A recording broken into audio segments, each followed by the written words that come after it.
अगर आप स्टूडेंट हो तो इस बात को बहुत ज़्यादा रिलेट करोगे, क्योंकि मैं बात बताने जा रहा हूँ कुछ ऐसे स्टूडेंट के बारे में जो डिप्रेशन का शिकार हैं। अगर हम सिर्फ भारत की बात करें तो 40% से ज़्यादा ऐसे स्टूडेंट हैं जो डिप्रेशन का शिकार है।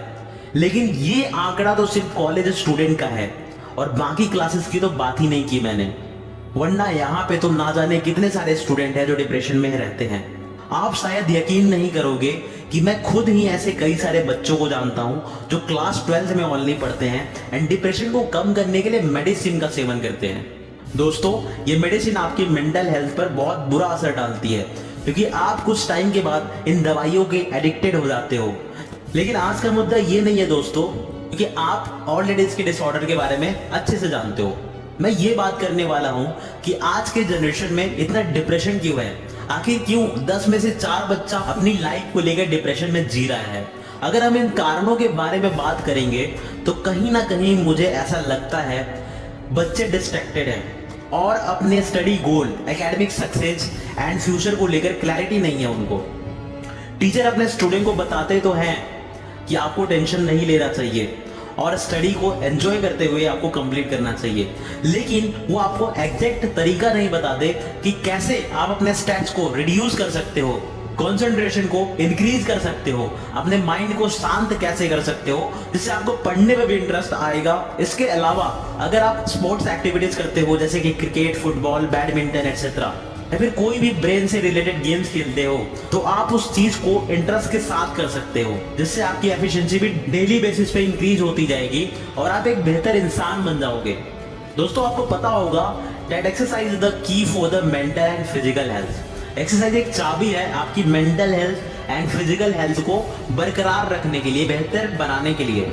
तो दोस्तों, इसलिए मैं आपको इस वीडियो में बताऊंगा 5 ऐसे योग आसन के बारे में जो आपकी सभी समस्याओं को खत्म कर सकती है। लेकिन आप भी सोचते होंगे कि भला ये एक्सरसाइज डिप्रेशन कैसे खत्म कर सकती है। तो दोस्तों, इस चीज को मैं गुरुकुल सिस्टम को ध्यान में रखते हुए बताना चाहूंगा। अगर हम गुरुकुल सिस्टम की बात करते हैं तो 12 वर्ष तक होते ही बच्चे को एडमिशन गुरुकुल में करा दिया जाता है और अगले 25 वर्ष तक वो बच्चा अपने गुरु के कंट्रोल एंड डिसिप्लिन में रहता है। ये 25 साल तक वो अपने माता पिता से भी नहीं मिल सकता है और ना ही अपने मर्जी से गुरुकुल से बाहर जा सकता है। वो जो काम करते थे गुरु के आदेश के अकॉर्डिंग ही करते थे। सुबह 3 बजे के आसपास वो उठ जाया करते थे। उसके बाद उपासना, यज्ञ, योग, प्राणायाम उस टाइम पे, या फिर आज के टाइम पे भी बहुत सारे ऐसे गुरुकुल हैं भारत में जहाँ पे बच्चे 3 बजे के आसपास उठ जाया करते हैं मॉर्निंग में। उसके बाद उपासना, यज्ञ, योग, प्राणायाम आदि करके अपने क्लास में जाते हैं और मॉर्निंग टू इवनिंग सभी वर्क, सभी कार्य उनके प्री प्लान्ड होते हैं कि कब क्या करना है, किस टाइम पे क्या करना है, 2 बजे क्या करना है, 3 बजे क्या करना है। ये सब कुछ उनका प्री प्लान्ड होता था और अपना टाइम अच्छे से यूटिलाइज करना जानते थे। उनका इंटेलिजेंस लेवल आज के बच्चों के मुकाबले बहुत हाई होता था और उन्हें स्ट्रेस, एंजाइटी, डिप्रेशन जैसी चीजें कभी नहीं होती थी। वो इसके बारे में जानते भी नहीं थे।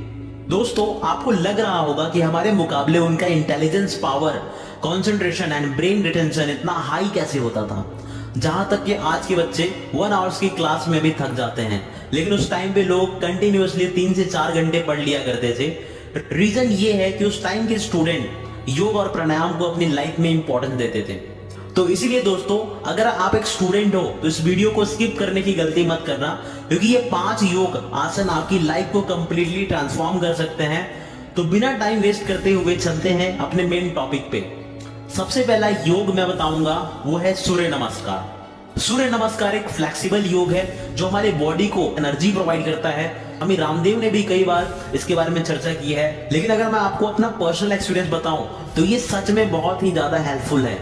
इसके कई सारे बेनिफिट हैं जो मैंने खुद ऑब्जर्व किया है, जैसे कि अगर आप लगातार 5 मिनट तक बिना रुके इसका प्रैक्टिस करते हो तो आपके शरीर को एनर्जी मिलता है। और दोस्तों, मेरा मानना यह है कि जब आप एनर्जेटिक फील करते हो तभी आप मैक्सिमम टाइम तक पढ़ाई कर सकते हो। हालांकि शुरू में आप एक बार में इसे केवल 1 या 2 मिनट तक ही कर पाओगे, बट कंटिन्यूअस एफर्ट से आपकी एफिशिएंसी बढ़ती जाती है।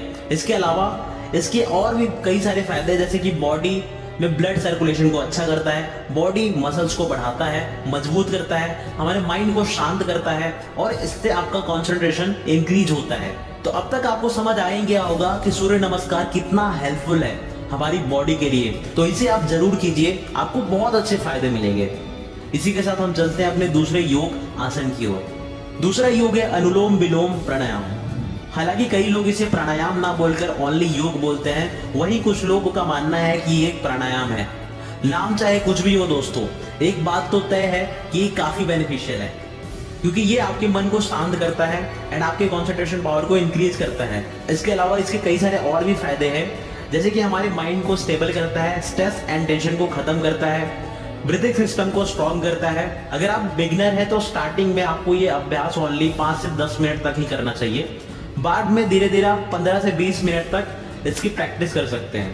ताड़ासन दोस्तों, इसके नाम से ही आपको समझ आ रहा होगा कि ताड़ की तरह आसन में रहना। आप सभी ने ताड़ के पेड़ को जरूर देखा होगा, जो बिल्कुल ऊंचा और सीधा होता है। ठीक वैसे ही बॉडी को स्ट्रेच करने की प्रैक्टिस को ताड़ासन कहते हैं। योग में इसे सबसे आसान लेकिन पावरफुल आसन माना जाता है, जो हमारे बॉडी को स्टेबल बैलेंस्ड करता है। इसके काफी सारे बेनिफिट आपको चौंका देंगे दोस्तों, जैसे कि यह बॉडी की रीढ़ की हड्डी को स्ट्रॉन्ग करता है, कंसंट्रेशन पावर को एंड सेल्फ बिलीफ को बढ़ाता है, बॉडी की शेप को इफेक्टिव और सुडौल बनाता है। योग वृक्षासन, ये एक ऐसा आसन है जिसके बारे में बहुत कम लोगों ने सुना होगा। इस आसन का सबसे बड़ा लाभ ये है दोस्तों कि आपकी बॉडी को फ्लेक्सिबल बनाता है, जिससे आप कोई भी काम को इजीली कर पाएंगे। और इस आसन के थ्रू आप अपने आलस को पूरी तरीके से एलिमिनेट कर सकते हैं, जिससे आपका मन हमेशा पढ़ाई में लगेगा। बाकी बेनिफिट की बात करें तो concentration power and mind stability provide करता है, लेग्स एंड हिप्स को मजबूत करता है एंड ये भी आपकी बॉडी को फ्लेक्सिबल बनाता है। And last but not list, जो हमारा आखिरी आसन है वो है शवासन। इसकी बात करें तो ये सबसे आखिरी में किया जाने वाला आसन है, जो आपकी पूरी बॉडी को रिलैक्स करता है। क्योंकि अगर हम बाकी सारे प्रैक्टिसेस की बात करें, बाकी सारे योग की बात करें, तो वो सभी आपकी बॉडी पे प्रेशर डालते हैं, जिससे आपकी बॉडी थक सकती है। उसे रिकवरी करने के लिए, ये बॉडी रिलैक्स के लिए ये आसन आपको आखिरी में करना चाहिए। इसके अदर बेनिफिट की बात करें तो स्ट्रेस और थकान को रिड्यूस करता है, नींद की क्वालिटी को सुधार करता है, मन को शांत करता है और पूरे शरीर को इससे आराम मिलता है। दोस्तों, वीडियो लंबी होने के कारण इसके प्रोसेस को मैंने नहीं बताया है, इन सभी आसनों को करा कैसे जाता है। हालांकि फोटोज वीडियो में आपको थोड़ा बहुत दिखा होगा, लेकिन complete step by step process मैंने नहीं बताया, क्योंकि इसके बारे में आपको वीडियो यूट्यूब पे बहुत सारी मिल जाएगी। बट फिर भी अगर आप इसके प्रोसेस के बारे में डिटेल में जानना चाहते हो मेरे से, तो कमेंट में जरूर बताइएगा, मैं डिटेल में इस टॉपिक पे वीडियो बनाकर चैनल पे अपलोड कर दूंगा। तो दोस्तों, ये थे हमारे 5 योग, जिसे डेली बेसिस पे करने से आपकी स्टडी इंप्रूव होगी, कंसंट्रेशन, फोकस और आपका माइंड रिटेंशन बहुत अच्छा हो जाएगा। साथ ही आपकी हेल्थ भी बहुत अच्छी हो जाएगी, क्योंकि योग ना केवल एक शारीरिक एक्टिविटी है, बल्कि यह एक लाइफस्टाइल है जो हमें स्टेबिलिटी एंड एंजॉयफुल लाइफ जीने में हेल्प करता है।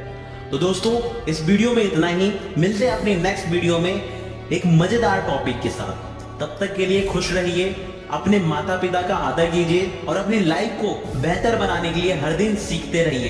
धन्यवाद।